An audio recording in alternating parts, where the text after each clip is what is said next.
Riftbound Spiritforged Pre-Rift events are just around the corner, and unlike your inting teammate, I want to help you have the best event possible. Pre-Rift events are Riftbound's brand new limited sealed format, and they are the best way to dive into a set before release. Whether you're brand new to Riftbound or a seasoned player, some of the best experiences the game has to offer comes from playing sealed. If you have no idea what to expect going into your Pre-Rift event, or you're just looking for some general tips, then you're in the right place. Let's get into it. At your event, you'll receive a Spiritforged Pre-Rift kit that contains 5 booster packs, one 15-card Legend pre-constructed pack, and a Yon Blademaster promo. The 5 booster packs are just standard Spiritforged packs, but the pre-constructed Legend pack is designed as a starting point to help guide your deck building if you need it. But now that you know what you're working with, let's talk about deck building rules, because they are very different from constructed. With Pre-Rift events and any limited sealed play, you are given more freedom with your deck building because of your restricted card pool. Now, normally with constructed, you'll have a Legend and a chosen champion that matches that Legend. In sealed, you can still build your deck in this same way, but you're also given the options of playing with just a Legend, just a champion, or neither. If you play with no champion, no Legend, or neither, then you'll draw a card at the start of your first beginning phase each game. On top of this, if you build your deck with a Legend and a chosen champion, that chosen champion does not have to match your Legend. The only restriction being that your champion still has to be under one of the domains of your Legend. Speaking of domains, you're allowed to build a deck with up to 3 domains in sealed play. This combined with the Legend champ rules is really what makes sealed a ton of fun. If you're running a Legend, then those 2 domains must count towards your possible 3, and then of course you can only run runes in your rune deck for the domains that you are playing. In sealed, you'll build the deck with a minimum of 25 cards. If you pulled more than 25 cards that you want to play, then go for it. It just has to at least be 25. There are also no card quantity restrictions in sealed. If you pulled 10 Plundering Poros and want to set them loose on your opponent, then send it. Your sealed deck can contain any signature spells as well, as long as they follow your domain restrictions. Your sideboard in sealed consists of every card that you pulled and aren't currently playing in your deck. If you didn't like how your deck played out in your first match, you are allowed to completely change it using your entire card pool, even changing the domains, Legend, and champ, as long as you still follow the sealed deck building restrictions after siding. And lastly, battlefields are limited to the cards that you pulled from your pool,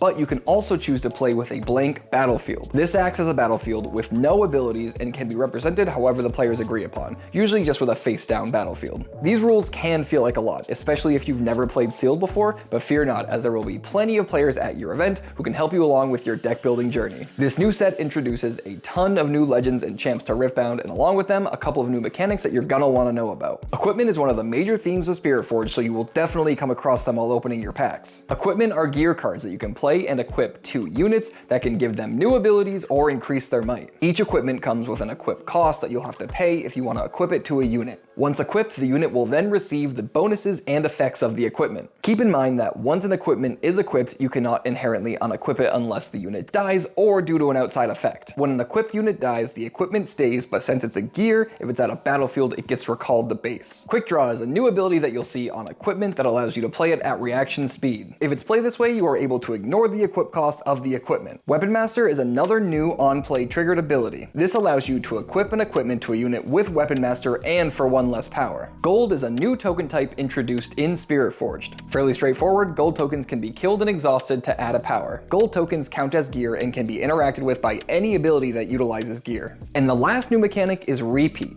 Repeat is an optional additional cost keyword that essentially allows you to duplicate a spell's effects. Each instance of Repeat on a card can only be used once. For example, if you hit your opponent with the good old thwonk and you pay the additional 2 energy cost, you get to stun an attacking unit twice. A very important note, Repeat does not act as a reflexive trigger. Your opponent cannot react between the repeated effects of a spell, but if they choose to counter it after you've already paid the additional cost, then the entire spell is countered. Repeat essentially duplicates the text on a card, making it look like this. Repeat is probably one of the trickiest additions to Riftbound so far, so knowing how it works will put you in a strong position for your event. Now that you're familiar with some new Spiritforged mechanics, let's talk about some tips that will help you build your sealed deck. Right at the start, while opening your packs, it will help immensely to sort your cards by their domains. Now this may be obvious, but for new players this will help speed up your deck building time, and you'll know exactly how many cards you have available for each domain in your card pool. Choosing your domains can be one of the toughest parts of sealed construction. I recommend starting your focus on add 2 main domains and figure out your power costs, and then add an additional 3rd domain if you choose to. Before even constructing your deck, it's very easy to fall into the trap of wanting to build around a specific legend or champion. In the end, sealed can come down to the luck of your pulls. If there's a specific legend or champion that you want to play, don't let me stop you. The most important part of these events is to have fun. But if you're looking for a competitive edge, then focusing on the sub-themes of your deck versus trying to build around one specific card will bring much more success. Playing without a legend or champion is okay. That extra draw at the beginning of the game can make a big difference, so don't let the legends and champions you pull restrict how you build your deck. When building your deck, remember, units win games. A 60-40 unit to non-unit ratio is a good starting point, but of course make sure you're being flexible depending on your card pool and what you're trying to accomplish with your deck. A large amount of smaller cost units can be very effective in sealed play, but don't be afraid to throw in some bombs in case you just can't find that win condition. Outside of units, spells and combat tricks are an extremely powerful tool in Riftbound. Interactive spells that involve removal, movement, might improvement, and reduction will be the deciding factor in most combat. And of course, with a new set, you'll want to play with all the shiny new toys. But be careful, equipment can be powerful tools in the right situations, but overloading your deck with them might set you back. If you have a bunch of equipment in your base but can't find the units to utilize them, they're essentially useless. And lastly, it is perfectly okay to not use your pre-constructed legend pack. If you find a better synergy in your card pool or simply don't want to use it, then build away. Speaking of legend packs, the 6 legends you'll come across in these pre-constructed packs are Aurelia, Lucian, Rek'Sai, Ezreal, Renata, and Jax. These legend choices represent the new mechanics in Spiritforged if you're looking to try something new. Each of these packs comes with their legend, a rare champion, a battlefield, and a mix of 12 unit and non-unit cards. These packs act as a strong starting point for deck construction and can help you discover more strategies for your deck while you're building around them. If you want a more in-depth analysis of how you could improve each of these packs, I will have a great video for you in the description below. Before I send you off to conquer the Rift, the cards you'll be choosing from will mostly be commons and uncommons. So here are some cards that you'll definitely want to keep an eye out for, starting with commons. Called Shot is an insane 0 energy 1 power spell with repeat that lets you look at the top 2 cards of your deck. You then get to draw one and then recycle the other. Punch First is a 1 energy 2 power spell that gives a unit +5 might for the turn, easily one of the best combat tricks in the set. Blood Rush is a 1 energy spell with repeat that gives a unit Assault 2 for the turn. Royal Guard is a 4 energy unit that creates another 2 might unit token. Plundering Poro is a 2 energy unit that creates a gold token when it conquers,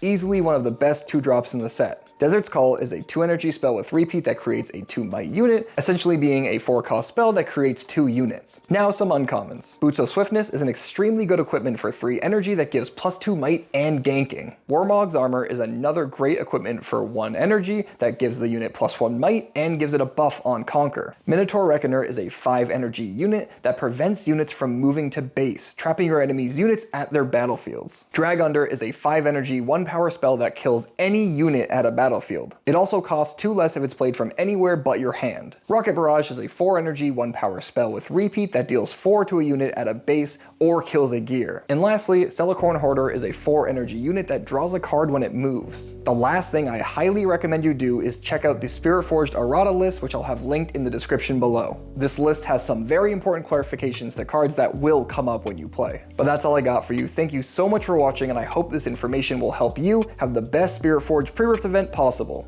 If you enjoyed this video, make sure you leave a like on it, and please subscribe to the channel as I'm pushing to hit 1,000 subscribers. Also comment below what you're most excited to play at your Pre-Rift event, or if you've already played in one, tell me how it went. As always, I greatly appreciate the support, and I'll catch you in the next one.